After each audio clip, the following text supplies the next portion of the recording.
Assalomu alaykum. Bugun sizlarga qabziyatni tushuntirib beraman. Qabziyat bu organizmda axlatning kelmasligi.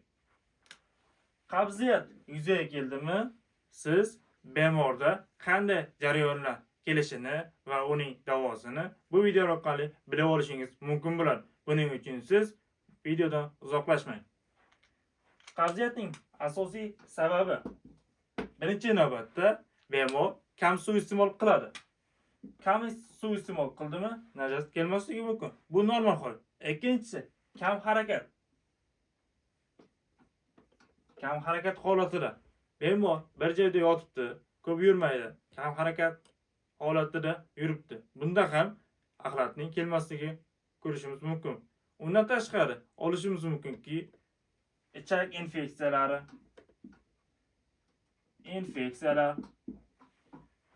masalan, bakteriya infeksiyadan keyin kolit, uyg'onchiq zararlandi. Shuning evaziga qabziyat yuzaga kelishi mumkin. Oshqozon, ichak tizimida muammo holati yuzaga kelyapti. Bunda ham organizm dam holati bo'ladi, oshqozon og'riq bo'ladi va axlatning yuzaga chiqish holati yuzaga kelmaydi.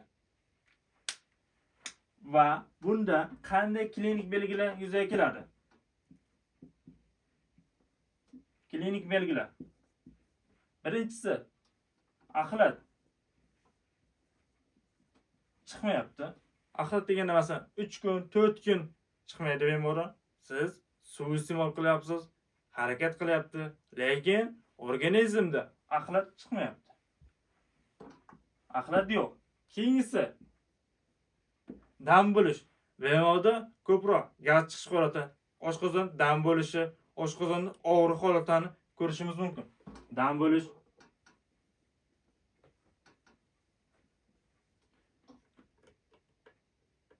gaz chiqish holati,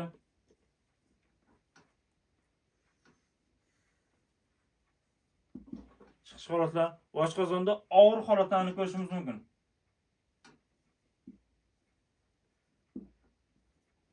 Og'riq bo'ladi. Bunday holatda bu qabziyatni yuzaga keltiradi. Bunda siz uy sharoitida qanday birinchi yordamni ko'rsatishingiz mumkin? Bu bemorning bolalarga, kattalarga qarab farqlanadi. Masalan, bolalarda bo'ladigan bo'lsa, ko'proq suv iste'mol qilish, davolashda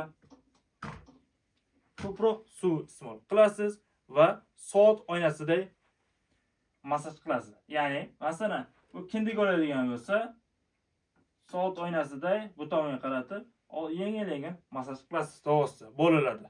Keyin xuddi velosiped haydaganday bolalarning oyog'i bo'ladigan bo'lsa, bu oyog'ini oldinma-ketin qilib harakat qilasiz kuniga har kuni. Bu ham qabziyatni oldini oladi.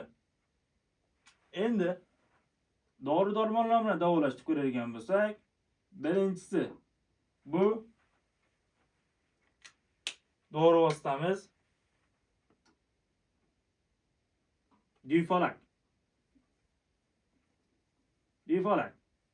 Serop shakli ham bor. Bolalarda bo'ladigan bo'lsa, bolaning vazniga, yoshiga qarab qo'llaysiz.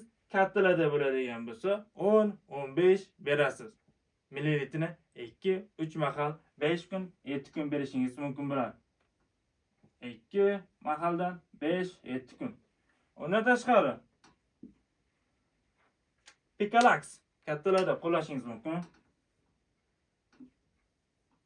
Picalaxlar tabletkasi bo'ladi. Bir mahaldan 7 kungacha qo'llashingiz mumkin bo'ladi. Undan keyin shifokorga borishingiz shart bo'ladi. Bunda kechqurun qo'llash kerak. Picalaxni va ko'proq suyuqlik iste'mol qilish tavsiya qilinadi. Bular orsa, regidronlar iste'mol qilasiz, tuzli suvlar. Orsa.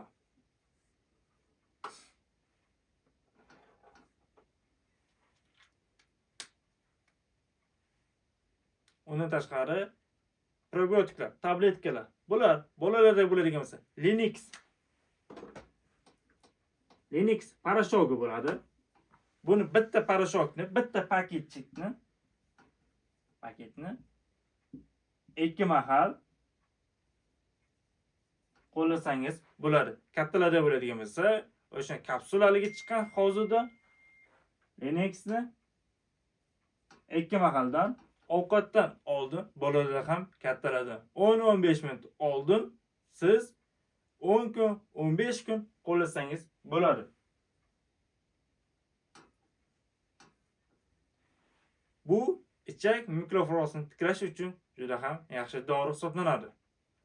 Bu video orqali sizlar qabziyatni qanday klinik belgilari davolashni, qanday yuzaga kelishini ko'rib o'tdingiz.